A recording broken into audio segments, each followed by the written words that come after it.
Hello viewers, இது Aariembroidery class-30. இந்த வீடியோவில் டபுள் கலரில் லோட் ஸ்டிச் போட்டு காமிக்கிறேன். டபுள் கலர்னு சொல்லும்போது நான் 2 கலரில் சில்க் த்ரெட் யூஸ் பண்ண போகிறேன். அண்ட் எப்பயுமே லோட் ஸ்டிச் போடணுன்னா அவுட்லைன் போட்டுட்டு போடணும்னு சொல்வேன். அதே மாதிரி இந்த டபுள் கலர் லோட் ஸ்டிச் போடும்போதும் அவுட்லைன் போடணும். ஏதாவது ஒரு கலரில் அவுட்லைன் பண்ணிக்கலாம், இல்லை ஜரியில் அவுட்லைன் பண்ணிக்கலாம். இப்போ அவுட்லைன் பண்ணி முடிச்சிட்டேன். இப்போ அந்த எம்போசிங்காக த்ரெட்டு கொடுக்குறேன். பைப்பிங் த்ரெட் எடுத்துகிட்டு தேவையான அளவு கட் பண்ணிக்கிறேன். இதுக்கு முன்னாடி எம்போஸ்டு லோட் ஸ்டிச் போடும்போது அந்த பைப்பிங் த்ரெட்டை நான் க்ளூ போட்டு ஒட்டியிருந்தேன்.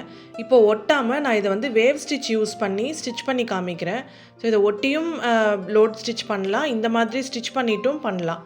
ஸோ நீங்கள் ரெண்டையும் தெரிஞ்சுக்கணுன்றதுக்காக தான் நான் இந்த வீடியோவில் பைப்பிங் த்ரெட்டு மேலே இந்த மாதிரி வேவ் ஸ்டிச் போட்டு அந்த த்ரெட்டை நம்மளுக்கு வேண்டிய இடத்துல ஃபிக்ஸ் பண்ணிக்கணும். ஸோ இந்த மெத்தடும் நீங்கள் தெரிஞ்சு வச்சுக்கோங்க. இன்னொரு மெத்தடும் யூஸ் பண்ணுவாங்க, ஜர்தோசி யூஸ் பண்ணுவாங்க.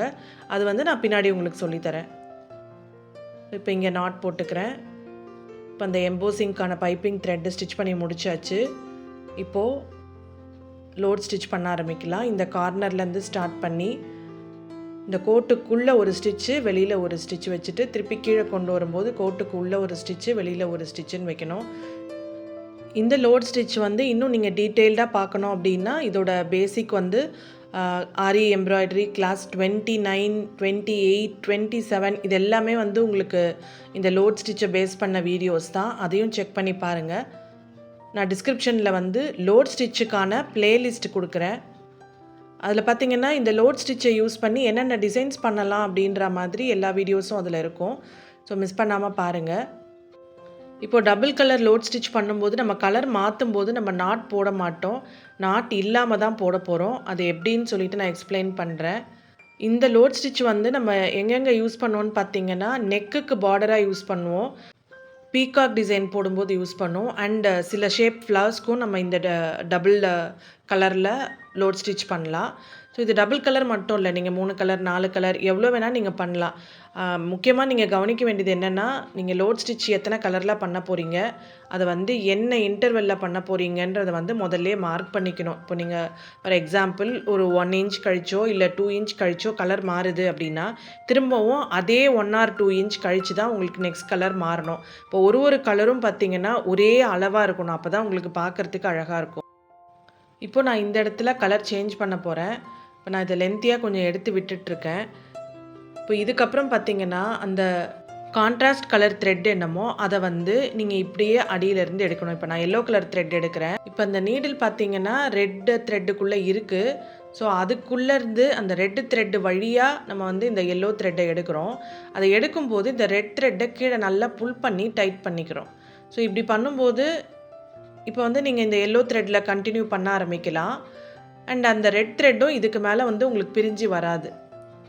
இப்போ பாருங்கள், இந்த ரெட் த்ரெட் அப்படியே கீழே நகர்த்தி விட்டுட்டு இப்போ நான் எல்லோ த்ரெட்டில் சேம் டைரக்ஷனில் முன்னாடி எந்த மாதிரி ஸ்டிச் பண்ணணும் அதே மாதிரி ஸ்டிச் பண்ணிட்டு வரேன். அதாவது உள்ளே ஒரு ஸ்டிச், அந்த பாக்ஸ்க்குள்ளே ஒரு ஸ்டிச்சு, வெளியில் ஒரு ஸ்டிச் வச்சுட்டு திருப்பி புல் பண்ணி கொண்டு வந்துட்டு உள்ளே ஒரு ஸ்டிச்சு, வெளியில் ஒரு ஸ்டிச். ஸோ அதே தான் நம்ம பண்ணுறோம், ஆனால் கலர் மாற்றிட்டோம்.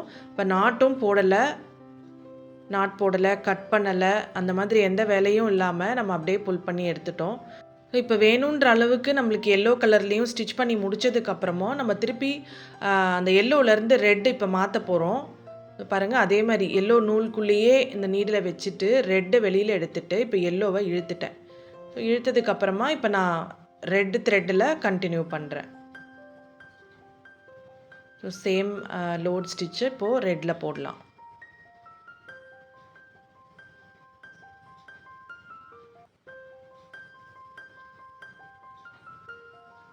ஸோ இப்போ ரெட்டு இங்கே முடிச்சிட்டேன். இப்போ திருப்பியும் எல்லோ எடுக்கிறேன். இந்த ரெட் த்ரெட்டுக்குள்ளே அப்படியே எல்லோ எடுத்துட்டு ரெட்டை அடியில் இழுத்து விட்டுட்டேன். இப்போது எல்லோவில் கண்டினியூ பண்ணுறேன்.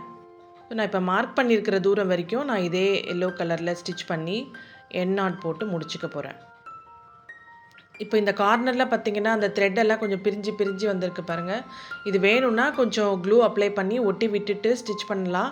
அப்படி இல்லைன்னா நீங்கள் ஸ்டிச் பண்ணும்போதே அந்த பிரிஞ்சு இருக்கிற த்ரெட் வந்து உங்கள் ஒர்க்குக்கு மேலே வெளியில் தெரியாத அளவுக்கு அதை நல்லா உள்ளே ப்ரெஸ் பண்ணி விட்டுட்டு இந்த ஸ்டிச்சால் அதை நல்லா கவர் பண்ணி விட்டுட்டோன்னா அது வெளியில் தெரியாது.